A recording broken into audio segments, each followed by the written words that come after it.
Okay, well, we know that unilateral training is highly beneficial, and it means it's higher muscular activation.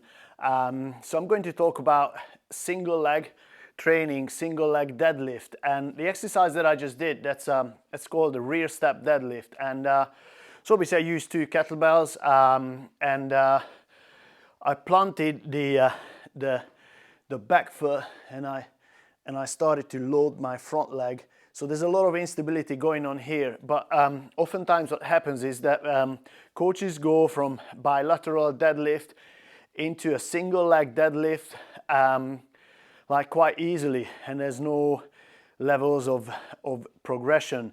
So here comes the DVRT system, and so if you break it down, the hip hinge, then you would normally start, of course, with a bilateral deadlift. So I'm just going to grab our ultimate sandbag here, and so the reason for the sandbag is because it's got 2 handles, and for a beginner standpoint, it gives a good sense of stability for someone who's just starting their training journey. So pulling the handles apart. Also the neutral grip handles just allows my shoulders to stay in this optimal position. So from here, obviously, I'm just gonna do a hip hinge, nice and easy. I mean, I'm not going into too much detail of this exercise. It's all about creating tension and then loading the glutes and hamstrings. But from there, we have many options, but I would just choose a simple sprinter stance, which is a heel to toe stance, and then I'm just creating a little bit of instability here. Now, only this small step is it could be a huge step, a huge instability for a lot of people. And so you probably want to spend a little bit more time on this one.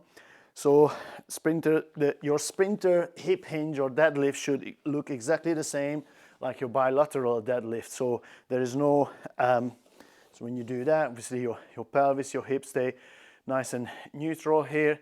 You go into the sprinter stance, then you still need to be able to maintain that stability in your core, that stability in your pelvis as well. So there's no sway, there's no twist or any of that funkiness going on here. And then from here, I would probably start introducing increasing the range of motion with the step. And for that, I'm going to grab a core slider, and then so here's a core slider, and then so I'm going to start in this similar sprinter stance position here, and then really slowly start loading the right leg. Oops, the kettlebells are in the way. So right leg, and then perform the hip hinge from here. Now you can see there's much greater motion, and there's a lot more work to my right leg to extend the hips, and my glutes are working so much more. And so the slider is just allows me to really load this leg and just get into this good hip hinge. Now, general rule of thumb, we still want to get the movement should look exactly the same like in the previous regressions. So we still want to have the shoulders coming over the knees, torso nice and straight. So there's little things, little compensations that we want to look at, watch out for. Is there any sort of like movement in the hips? Is there maybe the pelvis is turning? And then with the slider, there's more likely people will start to compensate and then maybe go out to the side, or it's less likely they're going to cross, but more likely going out to the side. Also, we still want to keep the torso at the same position, and using the sandbag, especially with the 2 handles, still allows me to find my lats, keep the back in that optimal position, and then perform this high level exercise where you're doing unilateral training, but with these small incremental steps. Just this alone is already like three steps that we cover, but that's not everything. I'll come back to the kettlebells as well. So if I want to take it further, remove the slider and then do the step.